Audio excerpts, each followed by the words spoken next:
Welcome to the replay of Building Bridges, Understanding the Language Literacy Connection for Your Child, hosted by Our VillageATL. This powerful session originally aired on Tuesday, November 19th, and features Dr. Ryan Lee James, Chief Academic Officer and Director of the Rollins Center for Language and Literacy at the Atlanta Speech School. In this webinar, we explore how language forms the foundation for literacy and share practical ways you can support your child's reading journey, especially if they're facing challenges. We hope you find this session helpful and empowering. Let's get started. Good evening, everyone. Thank y'all for joining us today for this important session on literacy and language development. We're so excited that y'all are here. This is OVA's first parenting programming session, and so we're so excited that y'all decided to join us tonight. We all know that literacy skills are foundational to a children's, overall learning, and today's session is going to provide us with some valuable insights on how we can better support our children in this area. I'm so excited to introduce our guest speaker, Dr. Ryan Lee James. I consider her an expert in language development and literacy. She's worked extensively in this field, and so we're so excited that she's here today. Dr. Ryan Lee James serves as the Chief Academic Officer and the Director of the Rollins Center at the Atlanta Speech School. She's a speech language pathologist and researcher by training, and she's dedicated to ensuring that children have the educational opportunities to become who they were meant to be. So without further ado, you guys, please welcome Dr. Ryan Lee James. Thank you so much, Jasmine, for that warm welcome. Can y'all hear me okay? Yeah, we can hear you. Great. I'm delighted to be here. Jasmine, just let me know if you can hear too much noise in my background. I got three little girls back here. Um, so if it gets too noisy, I have a location I can move to. But I'm glad to be here with y'all. I have some slides. As I was preparing for tonight, I talked with Jasmine quite a bit. She shared with me some of the information that y'all were hoping to gain tonight. And then I asked Jasmine to share with me some questions that she thought I could answer. So when I looked at those questions, I was like, okay, these are detailed and specific questions. So hopefully my presentation is not doesn't go too in depth or too much in the weeds, but based on the questions that y'all had or that some of y'all shared with Jasmine, I thought, okay, I hope to strike the right tone. So I'm going to share my screen. Can y'all see my screen? Jasmine, give me a thumbs up if you can see. Okay, great. So I'm going to start my presentation. And as we go through, please stop me, ask questions if y'all have questions. I'm pretty good at monitoring the chat and other communication while we're on Zoom. So if you throw your hand up, if I don't hear you, just jump in or put your comments or questions in the chat. So I want to spend some time tonight, or I thought the best way to spend my time tonight would be to talk about language and literacy development and difficulty. And as we get into this presentation, I think it's a couple of things are important to keep in mind. One, we know that all kids have strengths and weaknesses, or strengths in areas of growth or opportunity, right? We also know that development happens along a continuum. We always talk about average development, for those of you, well, I guess all of you who have kids, you might remember when your little ones were young, you take them to the well visit and they would say something like, mean average, or mean average, median age, or something to that effect. So that those statistics indicate to us that we can think about developmental norms and what's typical at a certain age, but an average always, right, because it's an average, reflects kids who are slightly below and kids who are slightly above. Another thing we should keep in mind as we talk tonight is Disorders, disability, difficulty are also on that continuum. And so, as we're thinking about when should we intervene, when should I consider a psychoeducational evaluation, when should I consider tutoring or more enrichment, as we consider that, we have to consider that our kids' strengths and weaknesses, disorders, difficulty, and development happens all along a continuum. So I'm starting here with language and literacy are inextricably tied. In early development, we know that language drives reading and writing, and in later development, reading and writing drives oral language. How is oral language defined? Oral language is listening and speaking. We think about literacy or written language, we're thinking about reading and writing. I'm not sure how many of you might be familiar with Scarborough's reading rope. Hollis Scarborough came out with this reading rope around 2001 in a book chapter that she published in the Early Literacy Handbook. I'm going to share this visual and others throughout the night as I talk through this presentation, because I think visuals are really important. So Hollis Scarborough put this forth. I also think it's easy to understand as we think about reading. What are all the skills that are involved in fluent reading? Yes, Camille. Um, so looking at this visual, we can see at the top language comprehension skills and all that that involves, and at the bottom word recognition skills and all that that involves. What we hope to get to is skilled reading, which is fluent execution and coordination of word recognition and text comprehension. We're going to talk more about that. So, starting with language, what is language? Language is generative, meaning that we can form an infinite combination of language or sentences, discourse, different structures. Language is a symbol system. Most often, when we talk about language, we're talking about letters, but we can also think about other symbol systems like math, for example. Those of you who have children who struggle with reading, you may also notice that they struggle with other symbol systems, sometimes like math or in math. Language is oral. Um, Meaning that oral language can be broken down into two components, listening and speaking. We can also think about written language, again, reading and writing. Language is rule governed, meaning that language follows a set of principles and laws. And this becomes really important, especially in early development when kids are developing language and speech. One of the telltale signs of early language impairment is kids who are not following the rules of their language, meaning that they're, maybe leaving off different grammatical endings or not following the word order or syntax in our language. Language is ever evolving. When I say things, and I'm 37, but I have an 8-year-old. When I say things to her, trying to be cool, she's like, no, that's lame or, whatever. So we know that language is ever evolving and ever changing. Language is also nonverbal. This is also a really important language domain to think about as we think about the pragmatic skills of our kids and what the nonverbals, how important nonverbals are for communication. This is a core area that we know is involved with autism spectrum disorder or developmental delay, children who demonstrate difficulty with nonverbals. I'm breaking this down a bit further here. Bloom and Leahy, in their early research, really helped us understand the different components of language.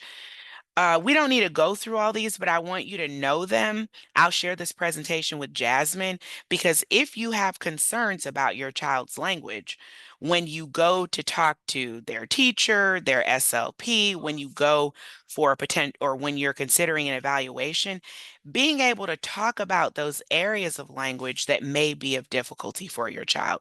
So, language form involves phonology, morphology, and syntax, the sounds of language, the smallest meaningful unit in a language.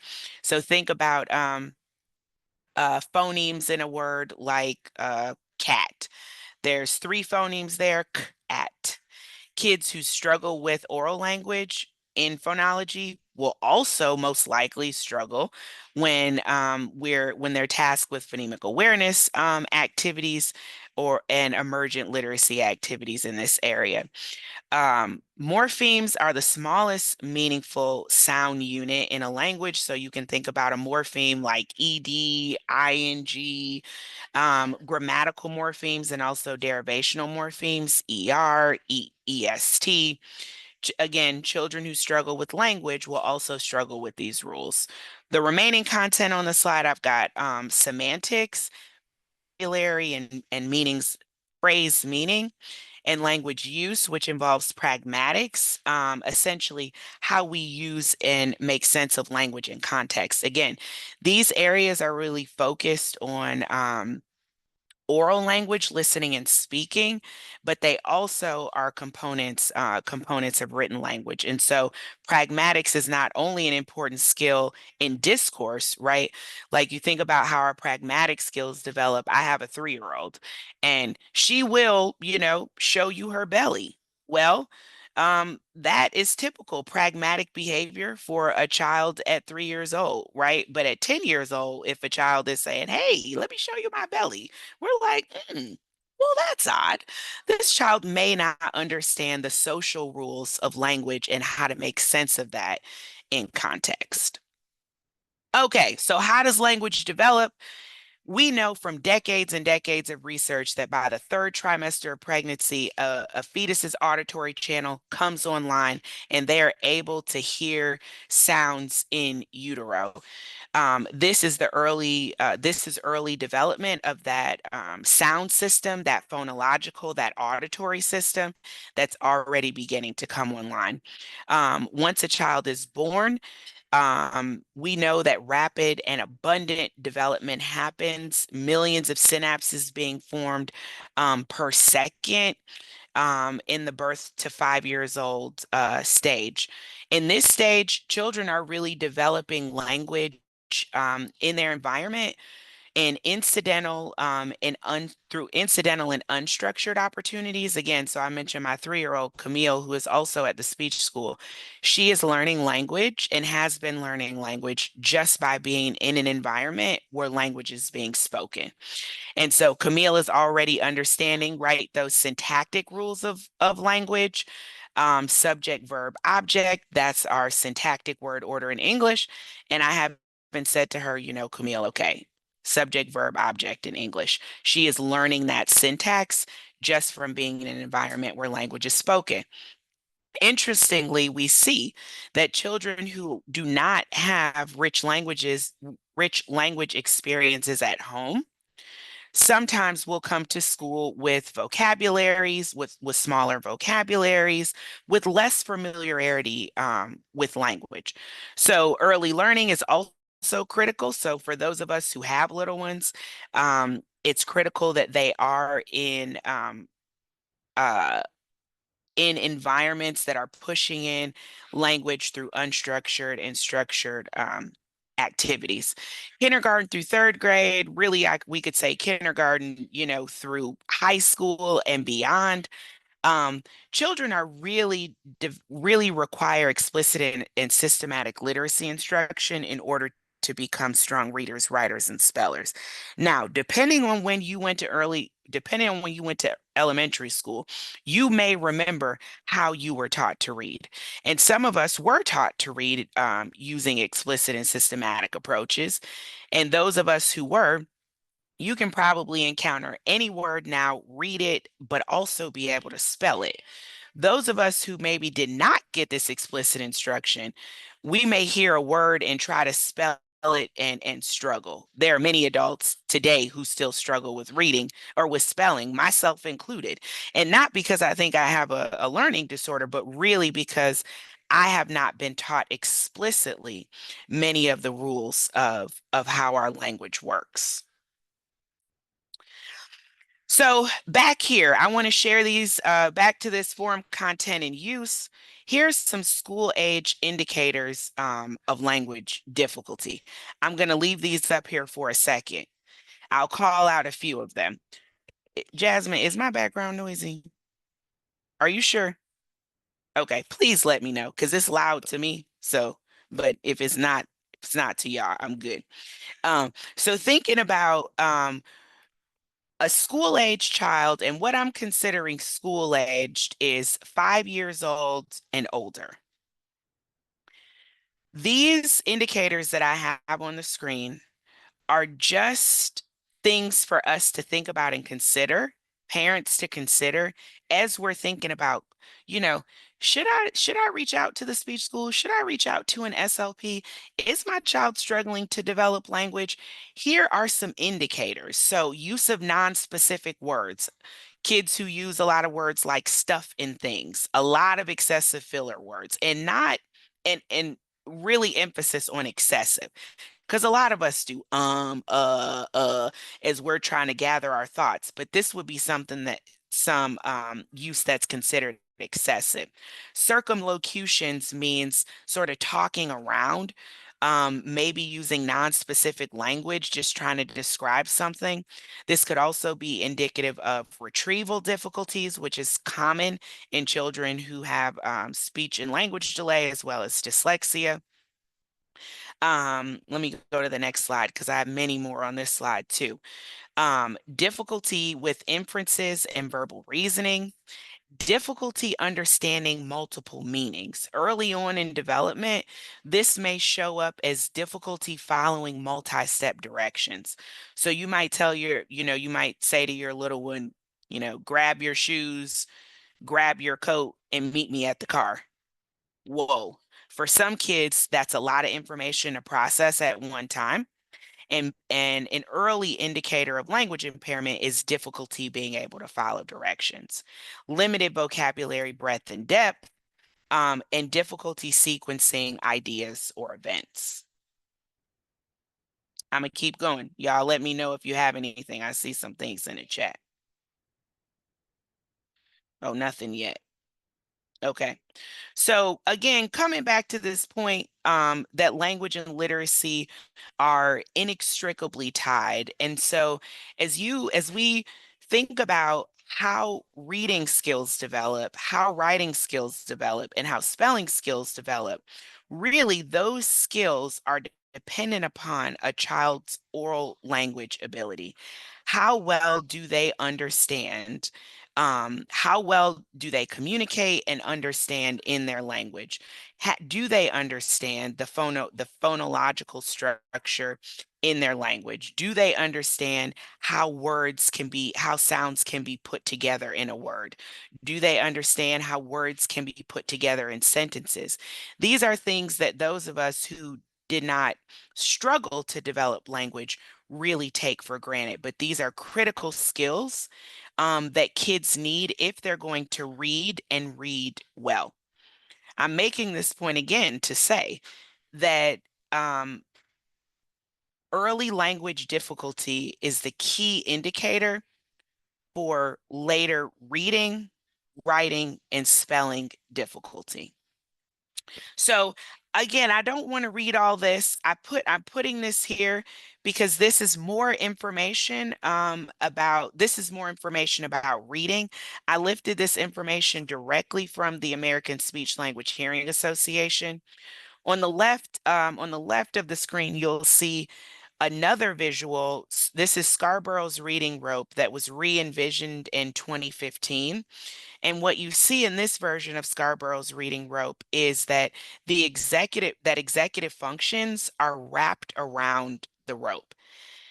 I'm highlighting this because as we think about where we are post-COVID, but also how difficulty with language and reading can co-occur with ADHD, ADD, difficulty with executive function. Executive function can be thought of as our ability to regulate our own behavior, working memory.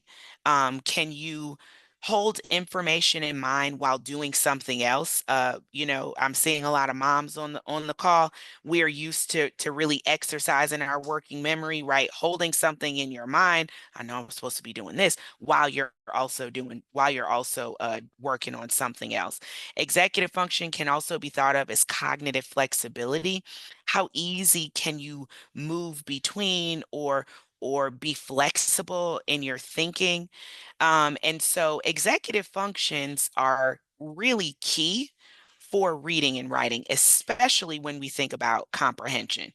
So there was a question that Jasmine shared with me around children who are able to decode really well and accurately identify words, but they struggle with reading comprehension. In some instances, we see that children who are struggling with attention might struggle with comprehension because they're just having a hard time attending to the text. It's not that they can't read it, it's just that they're having a hard time attending and holding that information in mind long enough until Miss Frowner asks, retell me what happened in that story or answer these questions. A lot of times we'll see breakdown there. Um, uh, I think Jasmine mentioned that I'm SLP. So again, language is really critical for me, but also central here. Children who struggle with reading comprehension, it can also be rooted in just general difficulty with language. So as we think about that child who at 3 years old had a really tough time following multi-step directions, so we think about that child who at 3 years old is having difficulty building their vocabulary and remembering information. These are going to be children potentially, especially if we don't intervene early, who demonstrate difficulty with later reading comprehension. So different components of reading: word recognition, reading fluency. Word recognition involves phonological decoding, the ability to transform letter strings into the phonological component of a corresponding spoken word. So can you see the word cat and recognize the phonemes in that word, recognize the letters and the phonemes in that the letters in that word represent phonemes at. This is a critical skill, obviously, for identifying and being able to recognize words. Reading fluency, I think, is something that parents will pick up on because they'll hear their kids reading out loud and go, "Gosh, well, that sounds kind of choppy." And of course, in typical development, the progression is that as children start to learn to read small sentences, and then that expands to longer sentences and paragraphs, um, that there may be some choppiness in the decoding. But persistent difficulty, persistent disfluency could be an indicator of more than a difficulty, a potential disability. Reading comprehension, the ability to understand the meaning of written text. And y'all, of course, this is the ultimate goal, right, of reading. It's great for kids to be able to decode words. It's great for kids to be able to decode and then spell those words.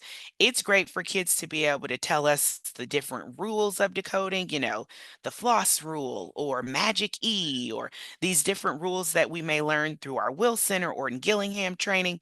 Oops, let me go back. Sorry. But the ultimate goal of reading is to be able to make meaning, derive meaning from text. And so this is where critical skills like background knowledge, vocabulary, our children's ability to be able to reason, interrogate the text, and think critically about the text. This is where those skills are critical and become integrated for comprehension. Comprehension requires executive functions. Just cannot emphasize that enough. When we think about our children who may be struggling with executive functions, maybe they appear at home to be disorganized. They may appear to have a hard time planning for something. You say, okay, Kendall, it's time to get ready to go. And they're just, you know what you need to do to get, you might say, you know what you need to do to get ready to go. And they're like, no, they're having a difficult time planning and sequencing things. And so I want to make it clear that sometimes there are things that we see at home, like in difficulty with comprehending listening, spoken language, difficulty with organization, planning, memory. These things that we see in everyday interactions with our kids may be indicators, that we should explore more. Also sharing this information, and again, I'll share the slides with Jasmine, because as parents, you have to be armed. I know y'all, I'm, in good company when I say this. We have to be armed with the information when we go to advocate for our kids, because it's not that our teachers and our leaders and our institutions don't have their best interest in mind. But a recent study by the National Center on Teaching Quality showed nationally, 25% of our colleges and universities are effectively training teachers in best practices in reading. That means 75% of our colleges and universities are not. That means that teachers are graduating, working with our kids, wonderful people, well-meaning people, um, but may not have the knowledge and skills that they need. And so, again, it's important to be able to say, yeah, I hear what you're saying, Miss So and so, and I see, from your vantage, they're doing well. But I got to tell you, when I listen to them, when I speak to them, here's what I see. There's breakdown in comprehension. There's difficulty with executive functions. To really be armed with that language to be able to advocate for our kids. Um, and then writing.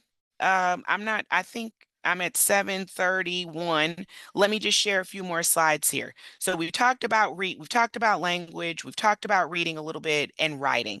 So again, oral language, listening and speaking. Analogous to that is written language, which is reading and writing. And so um writing is the process of communicating ideas using printed symbols in the form of letters or visual characters, which make up words. And words are formulated into sentences. These sentences are organized into larger paragraphs and often into discourse. So I hope it's clear how some of these pieces fit together. If our kids are having difficulty with executive functions, that will show up in comprehension, in reading, that will show up in their writing. Um, Even at the college level, when I was a professor, I was working at Adelphi in New York, I would read my students' writing and just go, wow, this is incredibly disorganized. Just difficulty organizing and sequencing thoughts, and being able to effectively convey those thoughts through writing is a skill for sure. And so this is something that we want to make sure, obviously, that our kids have this ability. But again, thinking about the skills that build up to this. So in order to write words, or in order to spell words effectively, you've got to know that sound symbol correspondence. In order to organize those words in writing for effectively, you've got to understand those syntactic rules. What is the allowable rule governance of how we can put words together to formulate a sentence? And so again, back to that language piece, and realizing that kids who struggle in those areas will often struggle across domains. And hopefully I'm not preaching to the choir. I mean, Jasmine Frowner is leading this group and leading a lot of this work at the speech school. Want to come to this visual too. Hopefully it's a more simplified version of Scarborough's rope. It's called the simple view of reading, recognizing that reading comprehension is the product of a child's ability to recognize words, again, efficiently, fluently, can't say automatically enough, because some teachers will say, well, yeah, they're good at decoding, or they're doing well at decoding, but is it automatic? Is it fluent? Um, if not, again, something that we want to explore. So word recognition by or multiplied by language comprehension yields reading comprehension. Again, language comprehension, the ability to understand spoken language or discourse. Um, Indicators of literacy difficulty, difficulty with phonemic awareness. This is an indicator that has been researched extensively in the field of speech language, in the field of reading, in the field of dyslexia and development overall. Children who demonstrate phonemic awareness difficulties early on, we need to carefully watch them, because uh, our words are made up of phonemes and our language is made up of words. And so kids who demonstrate difficulty early on with phonemic awareness, identifying and manipulating sounds and language. I see we've got some speech school people on the call tonight. So your children are likely receiving the comprehensive test of phonological processing very early on. I think we start administering it at age 3 or 4. And it is because we believe if we can catch difficulties with listening and spoken language and phonemic awareness, we are going to be able to intervene early and mitigate many difficulties that could potentially come later. Um, Limited vocabulary breadth and depth. So again, difficulty with word learning, the amount of words that a child knows and how they're able to understand that one word can have multiple meanings, and kids encounter this more and more, right, in the curriculum, as they matriculate through early elementary school. What else can I share here? Oh, and I put at the top heritability. So again, another telltale indicator, if if biological parents or biological grandparents, aunts or uncles on either side of the family struggled with oral language, reading, writing, or spelling, it is likely that their child, their grandchild may also struggle. And so as this comes up in meetings, if you do have concerns about your child, uh-oh, give me 1 second. I'm sorry.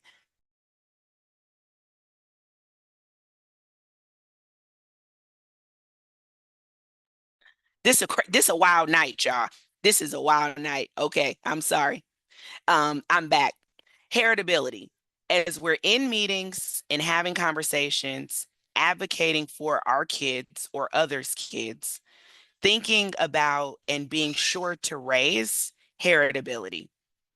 So not just whether mom or dad struggled, but was there a struggle with grandparents? Was there a struggle with aunt and uncles? Again, and on both sides of the family. Raise this because, at least in my experience, this helps.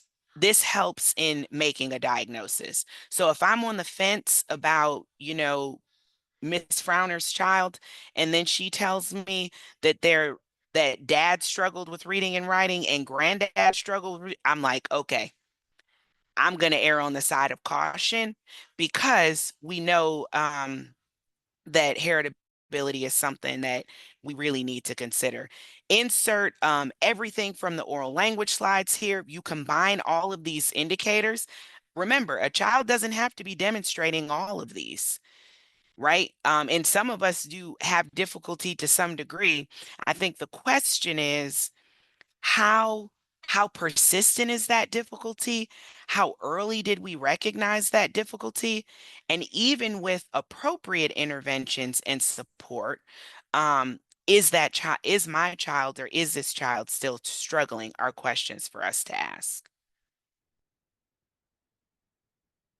Good. I see. Yep. Let me just, I see a couple of questions and I'm going to answer those. I'm going to just get through these last couple of slides. I put these slides at the end It's important because nationally, we have a crisis. We have a crisis. 31% of kids in Georgia are reading at proficient levels by fourth grade. That's in our state. That's an aggregate number, collapsing data across demographics. Nationally, our trends are similar. You notice that the fourth grade, eighth grade, and 12th grade data are relatively unchanged. What this means, it means a lot of things. But what I would emphasize to this group is that the earlier, the better. It is difficult for us, it becomes more difficult to intervene later. And so the earlier, the better. I'll go to the next slide. These are our numbers for Atlanta. And importantly, most independent school data is not going to be reflected here. This is National Assessment of Education Progress data. This data is NAEP, comes from Big Standardized Achievement Test, which I know independent schools can opt in or opt out of. And so this data primarily reflects how our kids in public schools are performing. You see that there are stark discrepancies between white children and our children of color. Still, 26% of children in Atlanta are proficient readers by fourth grade. So this is a problem. Again, say this to say that what I've observed in my short time in the field is that this data really influences how people think. We've got low expectations for our kids. We've got low expectations for society. And so even if your kid or my kid is slightly better, they're like, oh, no, no, no, they're great. They're doing great.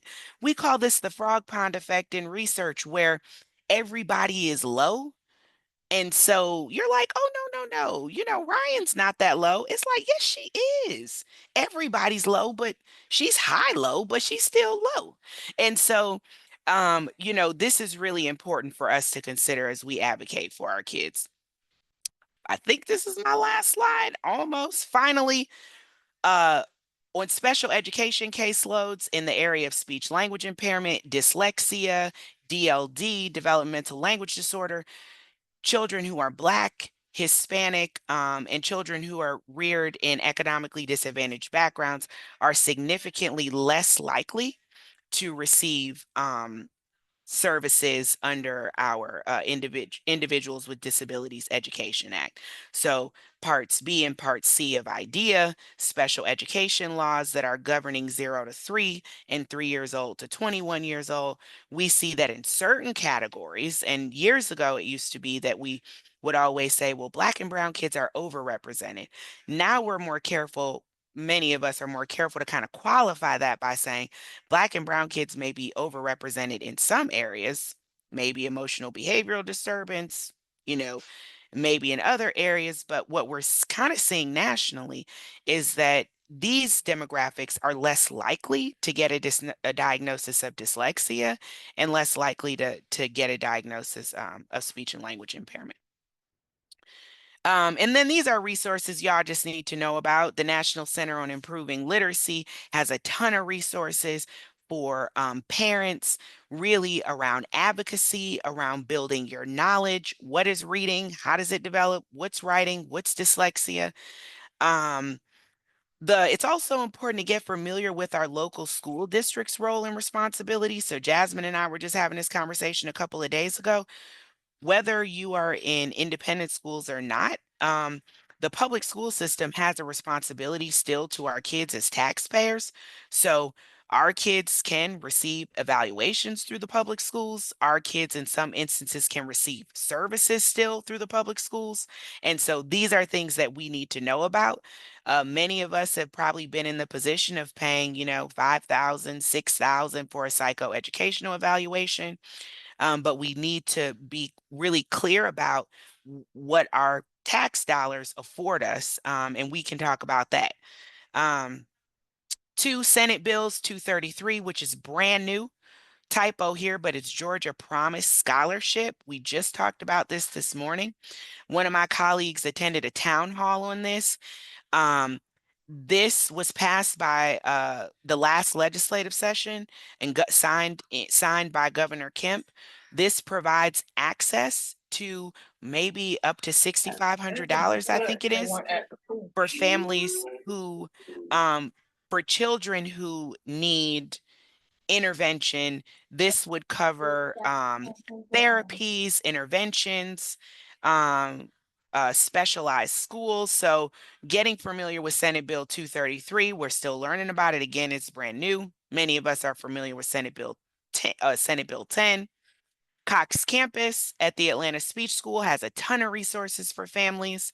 The Atlanta Speech Therapy organization is really a good organization to get familiar with, um, because they help to break down parent rights as they're working towards helping children get more access to speech and language services. And then, of course, my organization, the Atlanta Speech School. Okay. Woo. Thank y'all. Sorry, I had a lot of slides. Thank you so much for joining us for Building Bridges, understanding the language literacy connection for your child. We hope you're walking away with knowledge, clarity, and confidence to support your child's literacy journey. A huge thank you to Dr. Ryan Lee James for sharing her insight and expertise. If you found this helpful, please like the video, subscribe to our channel, and share it with other families. To stay connected with Our Village ATL and learn about future events, check out the links in the description below. Until next time, thank you for being a part of our village.